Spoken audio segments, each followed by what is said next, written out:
Welcome to StrangePlay. I'm Rick. I'm Simon. And this is our review for Elite Dangerous on the PlayStation 4. Now, Simon's been playing it, wanted to talk about it. Thought, let's bring him in, let's do it, let's sit him down. Tell us what you think, Simon. What do I think? I've played Elite back in the 80s, the C64 version. Didn't have a fucking clue what was going on then. I played the Amiga version, the Frontier 2. Didn't have a fucking clue what was going on then. And now it's 2017 and I'm playing Elite Dangerous and I've no fucking idea what's going on now.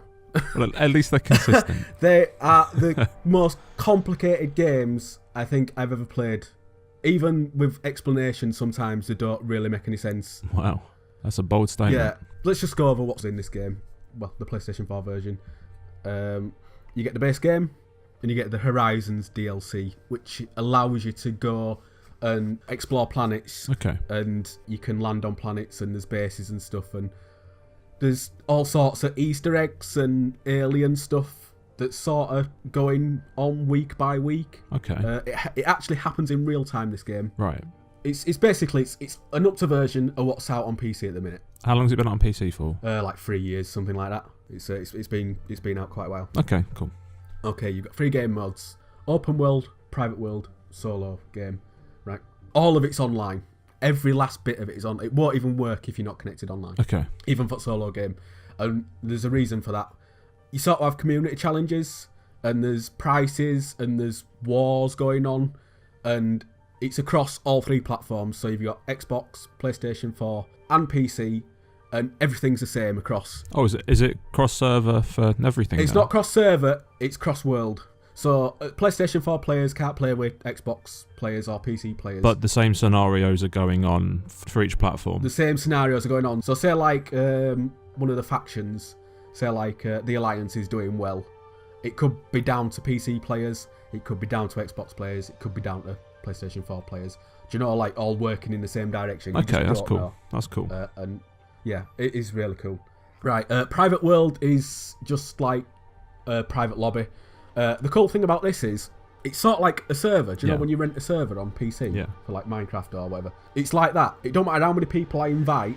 I've got all my friends that are playing currently on my PlayStation 4 friends list, and all of them can nip in and out, and I don't need to be on. Oh, that's cool. Do you know, for it to kick off? It's just it's really nice. I think it's the only game I've ever seen that happen. You know, have the lobbies which are persistent, even if no one's online to be in them. And then there's open world, which is just a fucking free-for-all. It's essentially, depending on how you want to play the game, the best way to play it. Yeah, so is open world like I suppose the proper way to play it, with other it's people on the server, to play like the main server and all that stuff? Okay. Yeah, so say like I'm in a faction now, I'm in the Federation faction. If I went into Empire space, Imperial space, or Alliance space, or I went into like where it's Space Pirates, I'd be fucking dead. Right. They won't tolerate it. So there's like a turf war and stuff going on. But again, we'll get into that further down the line. Right. As I mentioned earlier on, it is fucking solid. And it's solid because it doesn't explain anything well. I came from playing Horizons Zero Dawn, and it were like, this is how you do this is how you do that, and everything were explained. Your hand were held from the very start of the game until the credits rolled, and thereafter, if you went into New Game Plus. In this, it's like, yeah, this is how you do this. Right, all right, fuck off. Go do it. And it's like, what? And it wants you to do stuff in certain orders. So there was one part where you have to go from one station to another, use safe drop, so you have like 3 speeds. You have normal, super cruise, and hyper jump. And most of your journeying's done in super cruising, right? And it wants you, once you get within a certain distance to your target, so if you want to go to a space station, you can drop out of super cruise by tapping triangle, and it brings you into normal speed. Yeah. And it zooms you right in to the space station or the wherever you need to be. And then it says you go in and you land. Because I didn't do the dropout, it wouldn't let me land. And I'm like getting really frustrated because it was like, I can't fucking land this. I can't land this. Right? I have not met a person that's played through the start of the game and hasn't lost their temper. Not one. Even the most mild-mannered people have been like, what the fuck is this shit? Like, do you know, just being totally enraged. Getting to people. Yeah, like, I think part of the issue is that the start of the game is just so badly designed, and it's not a learning curve, it's just a fucking wall. Right. It's just a sheer cliff face. And even now, 50, 60 hours later, I'm getting to points where I'm seeing stuff and I'm going, what do I do here? It's such a deep game that just keeps throwing obstacles at you. Yeah. It's like, you never get to a point where it's like, oh, I know what to do here. You know? And I believe that a lot of people playing will be put off by that. Yeah. It's obscene. But the silly thing is, once you get used to the parts, you're flying about, landing, trading, and doing all the other stuff, it becomes second nature. You know, it's like playing keys, without looking. Like playing the piano without looking at the keys. Okay. Or, you just get to, you get the feel of it. Yeah. Its difficulty comes in that it's open-ended. So you have several different avenues. You can be a trader, you can be a bounty hunter, you can be a pirate, you can be an explorer, you can go mining. There's lots and lots of different ways to make money and just have fun. So what is the aim of the game? I mean, that's a good question. What is the aim of the game? Just to make money. So even the aim of the game is just completely open-ended? Yeah, it's just completely open-ended. See, it's like, here's a playground, go and play. Yeah, exactly. Oh, cool. A lot of people will see the end game as the three ships. There's the an Imperial Clipper, the Anaconda, and the Federal Corvette. They're the three most expensive ships in the game. And two of them you've to sort of grind to unlock, through like siding with factions and doing missions and stuff. But you can totally ignore that. There's ships that I'm sort of in the region now where people are using them, and that's all they use. They don't need any more, because the way that they work, the roles that they want to fulfill in the game are totally filled by that particular ship and the way that you can outfit it. Yeah. The only thing that I haven't really done is mining. I've tried mining and piracy, but I think with piracy it's just basically bounty hunting but flipped on its edge. You're going the other way around. Yeah, you're playing the asshole. Yeah, essentially. The thing with the difficulty is it takes me back to, like, do you know when you were in school, like this if we've got any younger viewers, like, there were no internet when we were both at school, or what internet there were, well, it was pitiful. It was barely internet. Yeah, it was just shitty. Oh, what were it called? It don't matter. Yeah, but there was no help, right? And the way that you figured stuff out is you banged your head against a wall with a group of friends, and eventually one of you made a breakthrough. It's like, oh, this is the best way to do this. This is the best way to do that. Like, I recently discovered a really good way to smuggle smokes. Yeah. Into a black market. If you take a particular route, you just don't get any hassle. Whereas if you were to go any other route, it'd be like, yeah, you're going to have cops all over you, you're going to have fines and eventually bounty, and it's going to get you fucking killed. So you've got that real community thing of people helping each other and banding together. Yeah. And the difficulty of the game is sort of adding to that. It's like when a new Dark Souls game comes out and people are working the things out and, finding all the secret shit and putting everything together. It's the exact same concept. Because the game explains nothing, the community has to band together. So it's the kind of game that would be not easier, but you'd have a better time of it if you had a group of friends who were playing it, and you could share secrets and tips and hints and stuff between totally. you, or even if you joined a forum or something. But or just a community like Reddit or somewhere like that, and just a place where you can go, I am having trouble with this, and someone to go, yes, I can help you. Yeah, so it's incredibly involved. It is, yeah, it's ridiculous. Like, there's so many facets to it. I mentioned the ships. You've got several different kinds of ships. You start off in a Sidewinder, which is basically a flying fucking cardboard box. It's absolutely useless. You want to get out of that as quickly as possible. It's literally good at nothing. But you sort of presented with a couple of avenues. You can go like transport, hauling cargo. Yeah. You can go smuggling. You can start bounty hunting. There's ships there that are good at fighting. There's ships that are good at exploring. They've got like big jump ranges on them. Yeah. And it sort of patterns out. Like, my main ship is an Asp. It's called an Asp Explorer. And I've got it set, so I'm sort of exploring. I can go out and, defend myself. Yeah. But I can also do a bit of hauling, it's sort of like a multi-use thing. But eventually, when I have a group of ships that can do all those jobs, I'll be switching it across to like either completely smuggling or completely exploring. And that'll help, when you outfit, you have like hard points, which are your guns. Okay. You have core internals, which are like your engines, your thrusters, your shields, and what have you. Yeah. And then you have optional internals, which are like cargo racks, scanners. You can have drones and stuff to, like go view planet surfaces, and just the options for building a ship are almost infinite. Yeah. Depending on what you want to do, they're almost infinite. To get a perfect ship is like everyone's got their own preference, and that's like it's you're going to have the I prefer it to have like shield banks here, or you're going to have a leniency, or one thing or another. Yeah. Right. So there's been stuff like going back to the way that it doesn't explain anything. Yeah. Right. There's times where I've just spent like 30 minutes just fucking about in menus, going, does this work? That doesn't obviously work, Joe. And I think that if they'd have sort of gone, look, this is how you set it out. Have a tutorial where you can go and say, you're having trouble with weapons, go to this guy, talk to him, and he'll talk you through it. Right. Whereas it is now, like, I've talked to people and I must have had the same conversation like 4 times, Joe, with separate people. And they'll have had the same conversations, Joe, with people that have like learnt from me. Right. It's ridiculous. Like, stuff like, you get items, like you equip your ship. And there was one example where I had a discovery sensor. And the idea of the discovery sensor is it had an infinite range.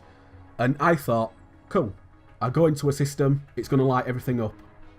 No, it don't fucking work like that. And it don't say any of that. In the setups, you have to physically attach it as a weapon and fire it. But like I say, it don't explain that. It doesn't explain anything like that. So you're just sort of floundering. I'm thinking, why ain't this working? Like, I'm pretty sure, Joe, I'm doing something wrong here. Yeah. But I'm not sure. And it's just, you're just constantly tinkering, with how things work, and just jimmying and jostling with menus and loadouts and stuff, and just thinking, wow, it's like, when you used to import stuff back in the PlayStation 1 years? And it'd be like all in Japanese, and it's like, I know I can do it, but all the Japanese kanji and stuff are just... despite it being a PC game, works remarkably well on the controller. Yeah. I mean, I think most PC gamers use a joystick and like throttle and what have you. They don't use keyboard and mouse, or they use it in conjunction, with like another input system. Yeah. But DualShock works perfectly well. It's probably one of the few games that actually uses the utilities of the DualShock. How do you mean? It's got the touchpad works like it does. You can like quick swap, your weapons arrays, or you can access menus. It's even got tilt controls. You can click stick in and like go into free look with your head by tilting the controller, which is really, really nice. Like, I don't know how it works on Xbox, but I can't imagine it, like being nice to control it any other way, because you've still got like all the functions of the ship. You can still pitch and roll and do your rudder control while you're looking. So I don't like, it's probably pain ass to play on Xbox, but no such issues on PlayStation 4. That's good. It is really, really absorbing once you get into it. Yeah. It's very zen. Parts of it are zen. The whole exploring and stuff, when you're just out in the middle of nowhere. You go outside the bubble, which is coined because when you look at the galaxy map, it looks like a bubble. All the factions fighting, they're sort of vying for parts of space. Yeah. That's where it's inhabited. Not all the map is inhabited. There's just places and it'll just be a sun. You go to other places, it'll be just, when you think of space and all the vast size of it, that is very well implemented here. How big's the map? it's fucking massive. Like, it is honestly, to go from where you start in the game to go to Sol, which is where we live. Sol solar system. You're looking at, in the start ship. You're looking at a couple of hours. Wow, really? Yeah, in the start ship, because it can only jump like 6 light years at once. So you're going from star to star. Wow. Yeah, it's fucking phenomenal. There were one time when the guys started getting into it, I were miles out of map. I were like 400 light years out of map. It took me 45 minutes to get back. And how many jumps could you do? You can do economy jumps or big jumps, like speediest jumps. I think the economy jumps were something like 60 odd jumps. Jesus. So can you just set it up to like, I want to go here, but then you're jumping in real time? So like, do you have to just put the pad down and wander off for an hour? Or there is points where there's actually a famous station. I can't remember which one it is, but it's like, so you jump into the biggest star in the system, the biggest, heaviest star. So you've like got white, red, brown. So there's even black holes. Like, I've been to places, there've been fucking black holes, pulsars. But the centre of the system is always the biggest star. Okay. Right? And everything around it is revolving around that thing in real time. Everything's moving in real time. Okay. All the planets and stuff. So, like, literally, if you go to Sol, Earth will take 365 days, say 364, depending if it's a leap year, to move completely around. Which is just fucking what? You know? Does it even did the planets rotate? Like, yeah. And it takes 24 hours to do a full rotation? That's crazy. That is fucking crazy. This is the craziest thing. The satellites, you have different ones. So you have like ones that look like Mir space stations, like the International Space Station, and you land on the outside of them. But there's other ones called Coriolisuses, which are like big cubes, and you go through a letterbox. We've coined it the letterbox, and land on the inside of it, and it's spinning. Okay. Right? And the people that made the game worked out how big these ships would have to be, what was the perfect gravity, because they've got, everything's got gravity. Yeah. Everything in the game has gravity. Even the ships, the bigger ships can mass lock the smaller ships. What does that mean? Mass lock is like the moon is mass locked to Earth. Okay. The Earth is mass locked to the sun. Yeah. Oh, yeah. Okay. So everything's got gravity, and it sort of pulls you about as you're travelling space. Yeah. Right? These Coriolisuses are scientifically built, like if they were to build them in real life, rotating around whatever body they're going at the right speed, they're rotating at the right speed, they're the right mass for a ship to, for someone to like land a ship that like a person could like move like a ton of cargo without having a forklift. Like you could just physically, bodily move it. They rotate so the inside is like forced gravity, like simulated gravity. Like the science in the game it's fucking incredible. Like they really, really thought about it. It's bonkers. But as I was saying, there's this there's a station, I can't remember which one it is, but you can't hyperjump to it. Right. And it's so far out, it's like an hour of just driving. And the thing is, that's boring. There's times in the game where you are you might as well be watching a fucking GIF. Yeah. Just loop round, because there's nothing there. You're just watching two numbers. You're watching a clock go down to 0 and a measurement in like kilometers or megameters or like. So like, how does exploring work? Like, can you go to other systems that haven't been charted yet, and you know? Yep. Okay. So yeah, how and does it work? you can make money. You can make money off that. So basically, what happens is when you jump, and you'll go to like the next sun. You'll go to the center of the system. It'll go like, oh, this body hasn't been discovered yet. You've discovered one new body. You can pip your horn. When I said like I had no idea what was going on. Yeah. I thought I just discovered. You can pip your horn, and that will light up everything in that system. Okay. And you can go and physically look at the things, like look at the sun, press X on it, and a little wheel will fill up. And once it's filled up, it'll go, oh, this is star B244, and it's made of helium gas or whatever.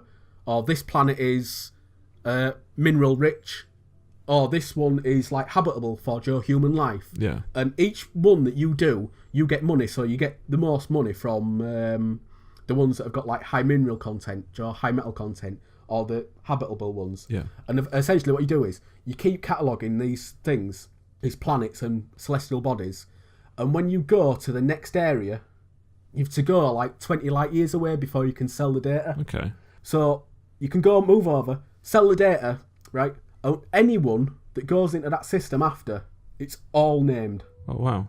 Yeah, it's all named. And the mad thing is, if I go to a system that hasn't been discovered, my name is put next to it.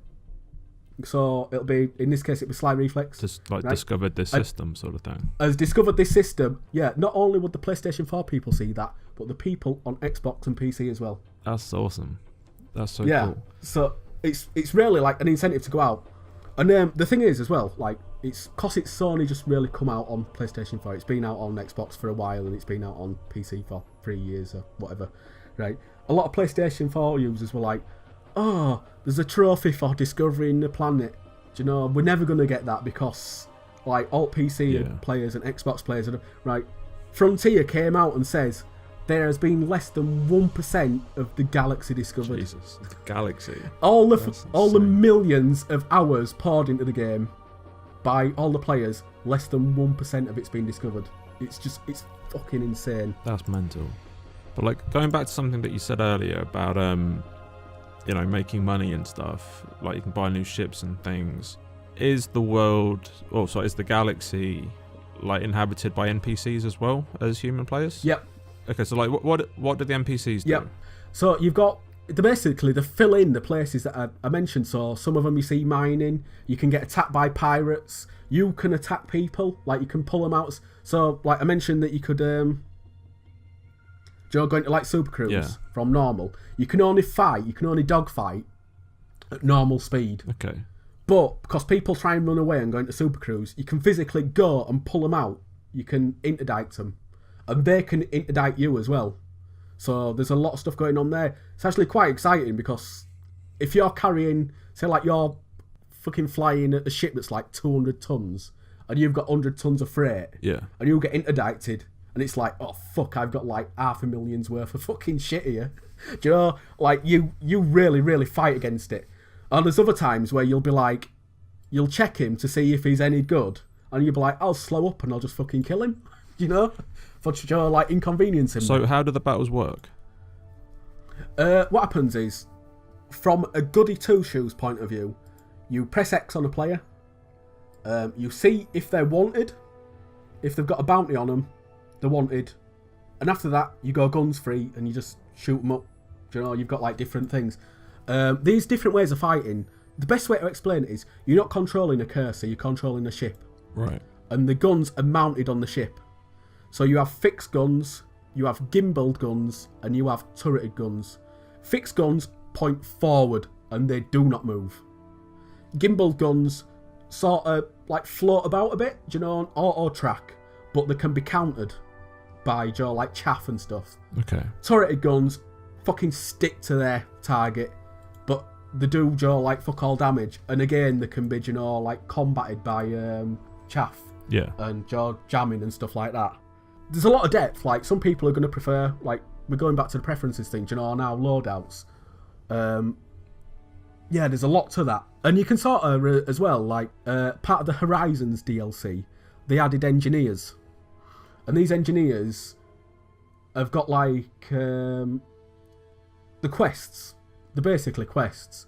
And they'll say to you, say like the Black Marketeer one that will boost your pulse weapons. I'll go, you need to discover 5 black markets. You need to sell to 5 black markets. And then once you've done that, it'll give you another objective. And then after that, it'll go, okay, I can do that, but I need you to bring me this object. So you'll go out and it'll be like, some of them will be just scans or, stuff that you can buy from shops or trade for, or you can salvage from ships that you've killed. Yeah. Stuff like that. And it randomizes as well. So say like you want to get a rate of fire increase on a pulse weapon. You do a roll and you might get like a 10% increase, but it might make it overheat. So, it's like you can roll over and over and over again Okay. and try and get the best possible outcome. So there's a lot of time to be spent there. And if you want to go into the min-maxing thing, I don't think I'll bother myself. But for the people that really, really want the perfect rolled ship, that's there for them. I think one of the things about this game is sometimes, when you stand and you look at something and it's just like, wow. You just look at the art that's gone into the things, the design, and how pretty things are. Like how pretty the galaxy is, and the systems, and the suns, and just looking at the star map, and rotating around it. It's like looking at the most elaborate Christmas tree, covered in fairy lights. Absolutely beautiful. And you sort of like, when you look at the map, it's flat. Okay. Like the system, the Sagittarius here, the Milky Way has sort of got that like swirl, hasn't it? Right? And when you're looking at it from like the star areas, it represents in the distance as a pink line, with like dotted stars and stuff. But you can go above that and you can go below it as well. And depending on where you are and where the nebulas are and stuff, or where you are in a nebula, some of it is just fucking beautiful. Like genuinely, really, really pretty. Like wallpaper pretty. It's just absolutely stunning. So it sounds like you're having a great time with it. Yeah. I'd recommend it to people that like open-ended games. I know that sounds really, really stupid, but that's what it is. If you like stuff like Euro Truck Simulator or Minecraft or the stuff where you get given a toolbox.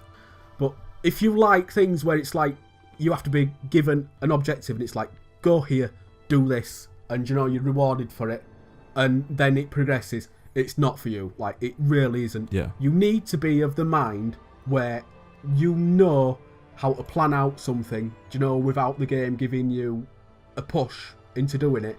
And you need to have the aptitude to figure things out as well. Because if you're one of those people that are like, I need every little thing explained to me, you are going to be so fucked if you get this game. And just having a bit of 3D spatial awareness as well comes in beneficial, because there's no up, as it were, apart from when you're on planets. And that is, like, that'll just wreck so many people, because they're used to playing on a 2D field that's in 3D. Yeah. I think if you can swallow the difficulty and not having any direction, it's the perfect game. If you can't do that, it's like absolutely pointless. It's a Marmite game. You're either going to love it or you're going to hate it. Yeah. It's blown me away. I mean, it's probably my game of the year so far. I absolutely adore it. I really, really do. It's nudged Horizon out at the top spot. Wow, it's a bold statement. But yeah, I absolutely adore it. But I know people that hate it just because of its sheer difficulty, and it's like how informal it is with giving you directions. But that's the way it is, and I don't think it's ever going to change. So yeah, that's what I think about Elite Dangerous. Well, thanks for that, man. Like, it sounds like you're having a really good time with it, and the fact that you can recommend it to other people. So let's throw it out there. If any of the viewers or the listeners or whoever are playing it too, what do you guys think? Is there something that you think that you're gonna want to pick up and play after hearing Simon sing its praises? Yeah. Also, if you do play it, tell us how you play it. Do you go pirating, smuggling? What's your favourite way to waste time on it? If you have picked it up. And you can tell us all that either in the comment section below, or you can go to Twitter and speak to us there at StrangePlay UK, or you can join our Facebook group, which is facebook.com/StrangePlay UK. And pretty soon, I'm thinking we might start an Instagram. I'm not too sure. Let us know what you think, and thank you for listening, and we will see you next time. Thanks for listening. Bye bye.